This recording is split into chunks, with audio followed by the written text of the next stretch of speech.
যদি আপনি বিনিয়োগে আগ্রহী থাকেন এবং বিনিয়োগের মাধ্যমে আপনার সঞ্চয়ের অর্থকে বৃদ্ধি করতে চান, তাহলে আজকের এই ভিডিওটি আপনার জন্য অত্যন্ত গুরুত্বপূর্ণ।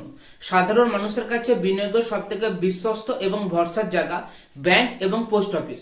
বছরের শেষে স্টেট ব্যাংক অফ ইন্ডিয়া এবং পোস্ট অফিসের পক্ষ থেকে বিভিন্ন এফডি স্কিমে আমূল পরিবর্তন আনা হয়েছে, যাতে বিনিয়োগকারীরা এই সকল স্কিমে আরো বেশি করে বিনিয়োগে উৎসাহিত হয় এবং তাদের অর্থকে বৃদ্ধি করতে পারে।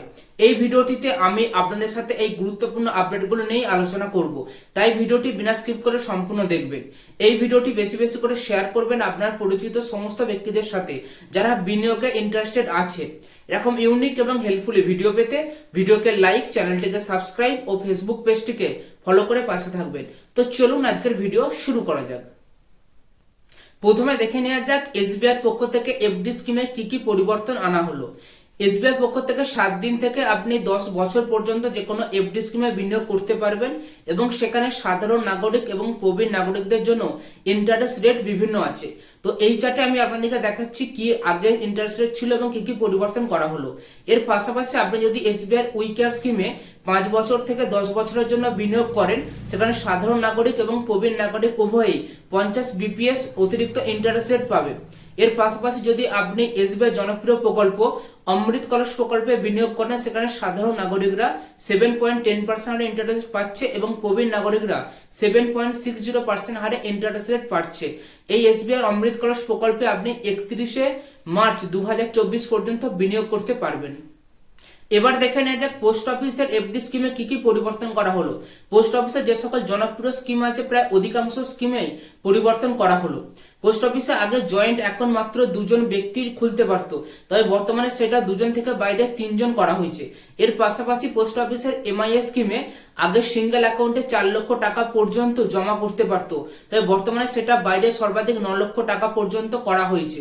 তার পাশাপাশি এই পোস্ট অফিসের এমআই স্কিমে যেখানে জয়েন্ট অ্যাকাউন্ট সর্বোচ্চ 9 লক্ষ টাকা পর্যন্ত বিনিয়োগ করতে পারতো, কিন্তু বর্তমানে সেটা বাইরে সর্বোচ্চ 15 লক্ষ টাকা পর্যন্ত বিনিয়োগ করতে পারবেন। অর্থাৎ আগের যে অ্যামাউন্টটা ছিল সেটা সম্পূর্ণভাবে ডবল বা দ্বিগুণ করা হয়েছে। তার পাশাপাশি পোস্ট অফিসের যে সিনিয়র সিটিজেনদের জন্য যে স্কিমটি ছিল, সেখানে আপনি সর্বাধিক 15 লক্ষ টাকা পর্যন্ত বিনিয়োগ করতে পারতেন, কিন্তু বর্তমানে তার অ্যামাউন্ট ডবল করে 30 লক্ষ টাকা পর্যন্ত আপনি এই স্কিমে বিনিয়োগ করতে পারবেন এবং সেখান থেকে আপনি আরো বেশি ইন্টারেস্ট রেট সংগ্রহ করতে পারবেন। এর পাশাপাশি পোস্ট অফিসের যে এফডি স্কিম আছে, সেখানে আপনি 5 বছরের জন্য বিনিয়োগ করতে পারতেন এবং সেখানে আপনি যদি 4 বছরের পরে তোলেন তাহলে সেখানে আপনি 4% ইন্টারেস্ট রেট পাচ্ছেন, এবং যদি আপনি 4 বছরের নিচে বা 3 বছরের পরে যদি টাকাটা তোলেন তাহলে পুনরায় যে ইন্টারেস্ট রেট পেতেন সেই হিসাবেই আপনি ইন্টারেস্ট রেট পাবেন। এর পাশাপাশি যদি আপনার মনে হয় এসবিআই এর এফডি স্কিম বা পোস্ট অফিসের কোনো এফডি স্কিমে কোনো পরিবর্তন করা হয়েছে, সেটা আমি এই ভিডিওটিতে আলোচনা করিনি, তো অবশ্যই ভিডিওর কমেন্টে জানাবেন। তার মাধ্যমে আমি এবং পুরাই দর্শক এই সম্পর্কে অবগত থাকবে। আজকের এই ভিডিও সম্পর্কে আপনার মতামত ভিডিওর কমেন্টে জানাতে ভুলবেন না। এই ভিডিওটি বেশি বেশি করে শেয়ার করবেন আপনার পরিচিত সমস্ত ব্যক্তিদের সাথে যারা এসবিআই এবং পোস্ট অফিসে ইনভেস্টমেন্ট করতে আগ্রহী আছে।